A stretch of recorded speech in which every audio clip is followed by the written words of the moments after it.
അമ്മയ്ക്കും തിരുക്കുമാരനും ഒരുപാട് നന്ദി പറയുന്നു. ആദ്യം തന്നെ എൻ്റെ പേര് ബിൻസി, ഞാൻ വരുന്നത് ചെട്ടിയാട് നിന്നാണ്. ഇതെൻ്റെ മമ്മി. ഞാനിവിടെ വന്ന് ഉടമ്പടി എടുക്കുന്നത് ഫെബ്രുവരി 2, 2024 ഉടമ്പടി എടുക്കാനുള്ള കാരണം എന്ന് പറയുന്നത് എൻ്റെ MBA പഠനമായിരുന്നു. എനിക്ക് ഇൻറ്റേർണൽ എക്സാംസിനൊക്കെ നല്ല മാർക്ക് കിട്ടുമായിരുന്നു. പക്ഷേ എങ്കിൽ ഞാൻ യൂണിവേഴ്സിറ്റി എക്സാം എഴുതുമ്പോൾ എനിക്കത്ര മാർക്കൊന്നും ഉണ്ടായിരുന്നില്ല. അപ്പോൾ ആ ടൈമിൽ മമ്മി ഓൾറെഡി ഉടമ്പടി എടുത്തതുകൊണ്ട് തന്നെ മമ്മി എന്നോട് പറയുമായിരുന്നു, നീ പോയി ഉടമ്പടി എടുക്കണം എന്ന്. പക്ഷേ ഞാൻ ഉടമ്പടി എടുത്തു കഴിഞ്ഞാൽ എനിക്കത് പാലിക്കാൻ പറ്റുമോ എന്നെനിക്ക് സംശയം ഉണ്ടായിരുന്നു. അതുകൊണ്ട് തന്നെ ഞാൻ എടുത്തില്ല. അങ്ങനെ ഇരിക്കെ ഡിസംബർ 2023 എൻ്റെ 3rd സെമസ്റ്ററിൻ്റെ എക്സാം ഞാൻ എഴുതി. ഒരു പേപ്പർ ഒഴികെ ബാക്കിയെല്ലാം തന്നെ നന്നായിട്ട് തന്നെ എഴുതാൻ എനിക്ക് പറ്റി. നല്ല മാർക്ക് കിട്ടുമെന്ന് തന്നെ എനിക്ക് പ്രതീക്ഷയുണ്ടായിരുന്നു. പക്ഷേ റിസൾട്ട് വന്നപ്പോൾ 7 പേപ്പേഴ്സ് ഉള്ളതിൽ 5 പേപ്പറിന് ഞാൻ ഫെയിലായി. അപ്പോൾ എനിക്ക് എന്ത് ചെയ്യണം എന്ന് അറിയത്തില്ലായിരുന്നു. അപ്പോൾ ഞാൻ എൻ്റെ ഫ്രണ്ട്സിനോടൊക്കെ ചോദിച്ചപ്പോൾ അവർക്ക് പലർക്കും ഇതുപോലെ പ്രതീക്ഷിക്കാത്ത പേപ്പേഴ്സിനൊക്കെ ഫെയിലായി എന്ന് പറഞ്ഞു. അപ്പോൾ ഒരു ഓപ്ഷൻ ഉള്ളത് യൂണിവേഴ്സിറ്റിയിൽ നിന്ന് പേപ്പർ എടുക്കുക, ചെക്ക് ചെയ്യുക എന്നുള്ളതായിരുന്നു. അപ്പോൾ ഞാനും അത് തന്നെ ചെയ്യാമെന്ന് വിചാരിച്ചു. പക്ഷേ അതിൻ്റെ പിറ്റേ ദിവസം തന്നെ യൂണിവേഴ്സിറ്റി മറ്റേ സപ്ലിമെൻ്ററിയുടെ നോട്ടിഫിക്കേഷൻ വന്നു. അതിൻ്റെ പിറ്റേന്ന് വൈകുന്നേരം വരെ ടൈം ഉണ്ടായിരുന്നുള്ളൂ. അപ്പോൾ ഞാൻ പ്ലാൻ ചെയ്ത പോലെ പേപ്പർ എടുക്കാനൊന്നും എനിക്ക് പറ്റില്ല. അങ്ങനെ ചെയ്യാമെന്ന് വിചാരിച്ചു. രജിസ്ട്രേഷൻ ചെയ്തു. അപ്പോൾ ഈ സമയത്ത് 4th സെമസ്റ്ററിൻ്റെ ടൈം ടേബിൾ ഓൾറെഡി വന്നിട്ടുണ്ടായിരുന്നു. അപ്പോൾ 2-3 ദിവസം കഴിഞ്ഞപ്പം 3rd സെമസ്റ്ററിൻ്റെയും ടൈം ടേബിൾ വന്നു. ഞാൻ നോക്കുമ്പോൾ കണ്ടിന്യൂസ് ആയിട്ട് എക്സാമാണ്. S3 കഴിഞ്ഞ S4, ഒരു ഗ്യാപ്പ് പോലും ഇല്ല. എല്ലാ ദിവസവും എക്സാം ആയിരുന്നു. അതിൻ്റെ ലാസ്റ്റോടെ എൻ്റെ പ്രോജക്റ്റിൻ്റെ വൈവയും പ്രസൻറ്റേഷനും. എനിക്ക് എന്ത് ചെയ്യണമെന്ന് ഒരു ഐഡിയയും ഇല്ല. S3ക്ക് ഓൾറെഡി ഞാൻ ഫെയിലായി. അപ്പോൾ ഇത്രയും പേപ്പേഴ്സ് ഞാൻ എങ്ങനെ എഴുതും, അതുപോലെ തന്നെ പ്രോജക്റ്റ് എങ്ങനെ ഞാൻ പോയി പ്രസൻറ്റ് ചെയ്യുമെന്നൊക്കെ ഉള്ള ആകെപ്പാട് കൺഫ്യൂഷനായിരുന്നു. അപ്പോൾ ആ സമയത്ത് ഈ ടൈമിൽ ഞാൻ എല്ലാ ദിവസവും സാക്ഷ്യങ്ങളൊക്കെ കാണുമായിരുന്നു. അപ്പോൾ എനിക്ക് കൂടുതലും വരുന്ന സാക്ഷ്യം എന്ന് പറയുന്നത് ഈ ഉടമ്പടി എടുക്കണോ വേണ്ടയോ എന്ന സംശയത്തോടെ ഇരുന്നിട്ട് പിന്നീട് ഒരു സിറ്റുവേഷനിൽ വന്ന് ഉടമ്പടി എടുക്കുകയും അനുഗ്രഹം ലഭിക്കുകയും ചെയ്ത കുറേ സാക്ഷ്യങ്ങൾ ഞാൻ കാണാനിടയായി. അപ്പോൾ അങ്ങനെ ഞാൻ മമ്മീനെ വിളിച്ചപ്പോഴും മമ്മി പറയുന്നത് നീ ഉടമ്പടി എടുക്കണം എന്നാണ് പറഞ്ഞത്. അപ്പോൾ എന്താണെന്ന് ഞാൻ ഉറപ്പിച്ചു. അങ്ങനെ ഞാൻ ഇവിടെ നിന്ന് ഉടമ്പടി എടുത്തു കഴിഞ്ഞ് ഞാൻ എക്സാമിന് പോയപ്പോൾ ഞാൻ തൈലം കൊണ്ട് കുരിശ് വരച്ച് പ്രാർത്ഥിച്ച് പ്രത്യക്ഷീകരണ പ്രാർത്ഥനയും ചൊല്ലിയിട്ടാണ് ഞാൻ പോകുന്നത്. അതുപോലെ തന്നെ എക്സാം ഹാളിൽ കയറുന്നതിന് മുന്നേ ഉപ്പിട്ട് പ്രാർത്ഥിച്ച് വിശ്വാസപ്രമാണവും ചൊല്ലിയിട്ടാണ് ഞാൻ എക്സാം എഴുതുന്നത്. അങ്ങനെ എക്സാംസ് എല്ലാം എഴുതി പ്രൊജക്റ്റിന് പോയപ്പോഴും ഞാൻ ഇതുപോലെ തന്നെ തൈലം കൊണ്ട് കുരിശ് വരച്ചു, പ്രാർത്ഥിച്ചു. എക്സാം ഹാളിൽ കയറുമ്പോഴും എനിക്കൊരു ടെൻഷനും ഉണ്ടായിരുന്നില്ല. ഇപ്പോൾ ഈ എക്സാംസൊക്കെ എഴുതുമ്പോഴും മുമ്പ് എക്സാമൊക്കെ എഴുതുമ്പോൾ എനിക്ക് നല്ല ടെൻഷൻ ഉണ്ടായിരുന്നു, എന്താ എഴുതുക, എങ്ങനെയാണ് എഴുതുക എന്നൊക്കെ. പക്ഷേ ഈ എക്സാമൊക്കെ എഴുതിയപ്പോഴും എന്താ എഴുതിയതെന്നൊന്നും എനിക്കറിയത്തില്ല. പക്ഷേ ഞാൻ നല്ല റിലാക്സ്ഡ് ആയിട്ടായിരുന്നു എക്സാമൊക്കെ എഴുതി തീർത്തത്. അങ്ങനെ റിസൾട്ട് വന്നപ്പോൾ ഞാൻ എല്ലാത്തിനും നല്ല മാർക്കോടെ തന്നെ പാസ്സായി. അതുമാത്രമല്ല, ഞാൻ പ്രൊജക്റ്റിനാണെങ്കിലും എനിക്ക് 10 out of 10 കിട്ടി, ഞാൻ പാസ്സായി. അത് ശരിക്കും മാതാവിൻ്റെ ഒരു അനുഗ്രഹം തന്നെയാണ്. പിന്നെ അതുപോലെ തന്നെ എൻ്റെ ഗ്രാജുവേഷൻ എന്ന് പറയുന്നത് സെപ്റ്റംബർ 8 മാതാവിൻ്റെ ജന്മത്തിരുന്നാളിൻ്റെ അന്നായിരുന്നു. അതും മാതാവിൻ്റെ ഒരു പ്രത്യേക അനുഗ്രഹമായിട്ട് ഞാൻ കരുതുന്നു. പിന്നെ ഉള്ളത് മമ്മിയുടെ ഉടമ്പടിയിൽ വെച്ച കാര്യങ്ങളായിരുന്നു. എൻ്റെ 10th-ലും +2-ലും ഒക്കെ എനിക്ക് അഡ്മിഷൻ കിട്ടാൻ വേണ്ടിയിട്ടൊക്കെ ആയിരുന്നു മമ്മി വെച്ചിരുന്നത്. അന്നൊക്കെ അഡ്മിഷൻ കിട്ടുമോ എന്നൊക്കെ നല്ല പേടിയായിരുന്നു. അതുപോലെ തന്നെ മാർക്കൊക്കെ എങ്ങനെയാകുമെന്നൊക്കെ ഉള്ള പേടിയൊക്കെ ഉണ്ടായിരുന്നു. പക്ഷെ നല്ല മാർക്ക് സ്കോർ ചെയ്യാനും അതുപോലെ തന്നെ ഞാൻ ആഗ്രഹിച്ച ഇൻസ്റ്റിറ്റ്യൂഷനിലൊക്കെ തന്നെ എനിക്ക് പഠിക്കാനുള്ള അനുഗ്രഹം മാതാവ് തന്നു. അതുപോലെ തന്നെ ഡിഗ്രിക്ക് ഞാൻ പഠിക്കുമ്പോൾ കൊറോണ വന്നത് കാരണം എൻ്റെ റിസൾട്ട് വളരെ വൈകിയാണ് വന്നത്.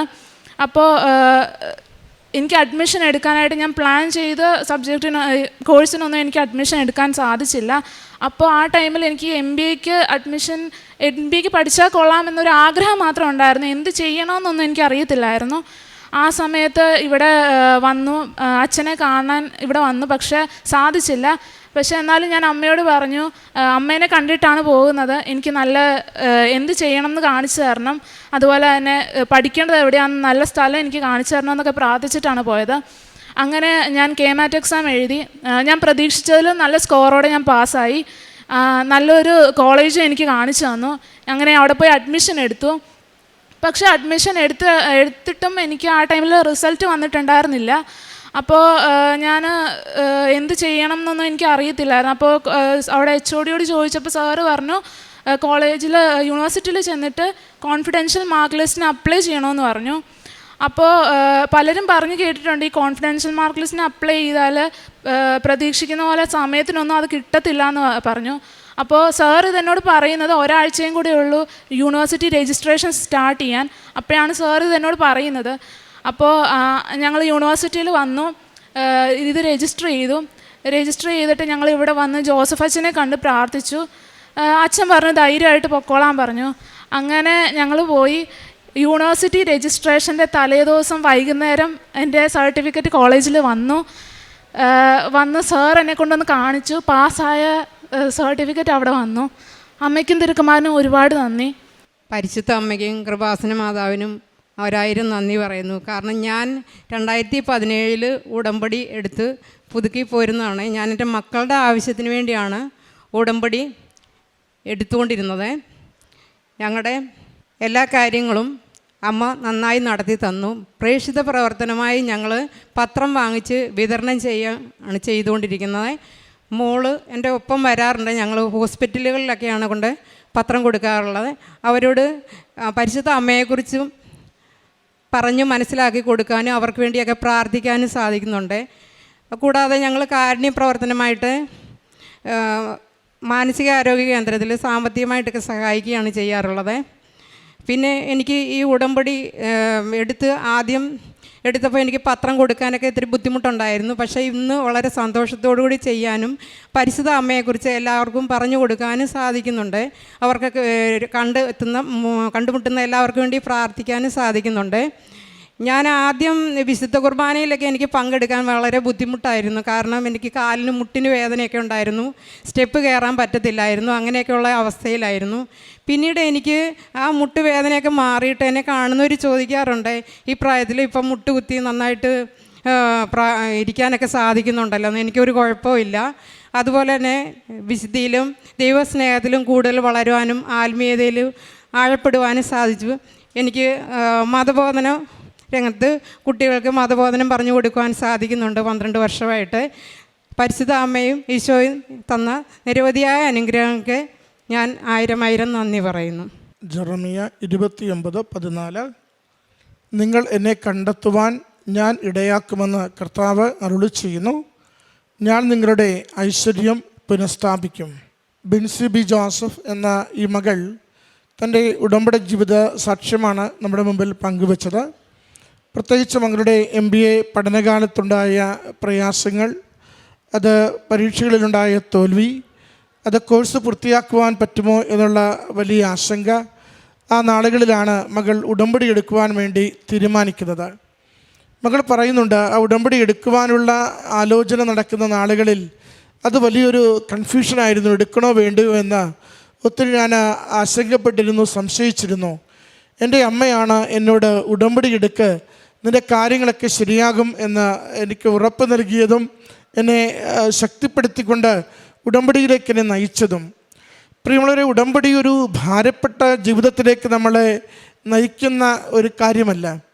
ഉടമ്പടി നമ്മുടെ ജീവിതത്തെ കുറേ കൂടി എളുപ്പത്തിലാക്കുന്ന, സ്മൂത്താക്കുന്ന, നമ്മുടെ ഭാരങ്ങളെ നന്നായി കുറച്ചു തരുവാൻ വേണ്ടി ദൈവിക സംരക്ഷണത്തെ ദാനമായി നമുക്ക് കൈമാറുന്ന ഒരു പ്രാർത്ഥന പ്രവർത്തന പദ്ധതിയാണ്.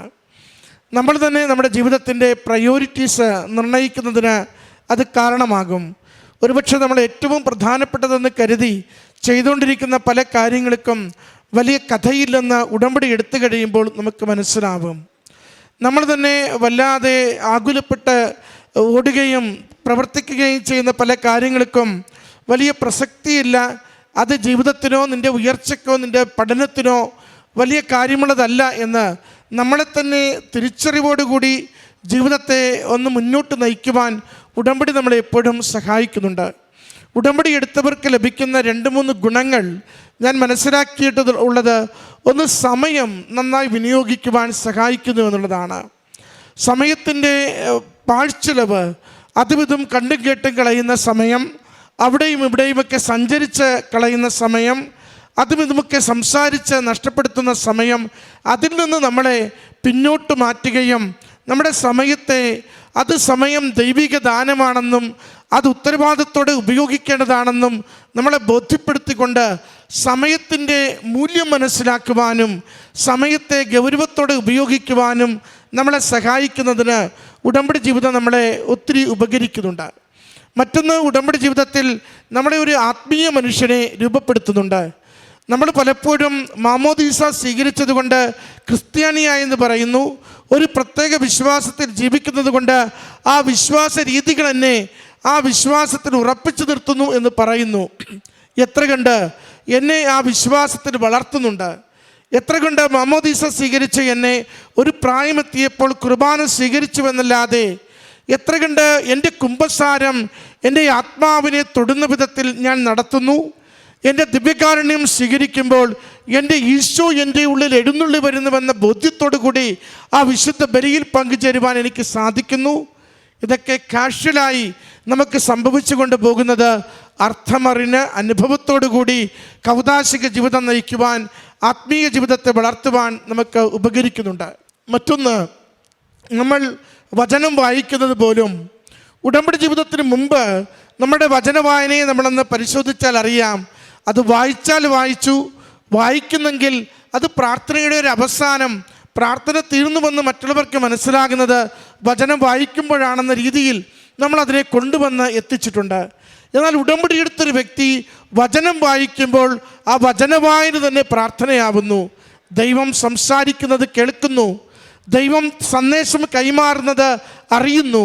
ദൈവത്തിന് വേണ്ടി ജീവിക്കണമെന്ന തീരുമാനമെടുക്കുവാൻ ഓരോ തവണയും വചനം വായിക്കുമ്പോൾ നമ്മളെ ഇങ്ങനെ ശാക്തീകരിച്ചു കൊണ്ടിരിക്കുന്നു. അതുകൊണ്ട് ഉടമ്പടി എടുക്കുക എന്നത് നമ്മുടെ കൈകാലുകളൊക്കെ കുച്ചുവിലങ്ങിടുന്നതല്ല, നമ്മുടെ ആത്മാവിനെ സ്വതന്ത്രമാക്കുന്നതാണ്. കൂടുതൽ സന്തോഷത്തോടെ ദൈവസന്നിധിയിൽ വ്യാപരിക്കുവാൻ, കൂടുതൽ സന്തോഷത്തോടും സ്നേഹത്തോടും സഹോദരങ്ങളോട് ജീവിക്കുന്ന സാഹചര്യങ്ങളോട് ഇടപഴകുവാൻ, അതോടൊപ്പം തന്നെ നാം ചെയ്യേണ്ട ഉത്തരവാദിത്തങ്ങളെ ഫോക്കസ്ഡായി കേന്ദ്രീകരിച്ചുകൊണ്ട് ചെയ്യുവാൻ പറ്റുന്ന വിധത്തിൽ നമ്മുടെ ശാരീരികമായ മാനസികമായ ഫാക്കൽറ്റീസിനെ ശാക്തീകരിക്കുവാൻ നമ്മളെ സഹായിക്കുന്നതാണ് ഉടമ്പടി ജീവിതം. അതുകൊണ്ട് ഈ മകൾക്ക് ലഭിച്ച ഈ ഭൗതികമായ പഠന വിജയത്തോടൊപ്പം തന്നെ മകൾക്ക് ലഭിച്ച ദൈവികമായ ബലപ്പെടലും ജീവിതത്തെ കുറെ കൂടി ഏകാഗ്രമായി മുന്നോട്ട് കൊണ്ടുപോകുന്നതിന് ലഭിച്ച ദിശാബോധവും ആത്മീയമായ ഉണർവിനും അമ്മ മാതാവിനും തിരുക്കുമാരനും നന്ദി പറയാം. നമ്മുടെ ജീവിതങ്ങളെയും ഉടമ്പടിയിലൂടെ കൂടുതൽ ഷാർപ്പൺ ചെയ്യുവാൻ, കൂടുതൽ തേച്ചുമിനുക്കി ദൈവത്തിന് പ്രയോജനകരമായി ഉപയോഗപ്പെടുത്തുവാൻ സഹായിക്കണമേ എന്ന് പ്രാർത്ഥിച്ചുകൊണ്ട് ഈ സാക്ഷ്യം നമുക്ക് കരങ്ങളടിച്ച് സമർപ്പിക്കാം. അത്യപൂർവ ദൈവാനുഭവങ്ങൾ ഇനി നിങ്ങൾക്കും സ്വന്തം.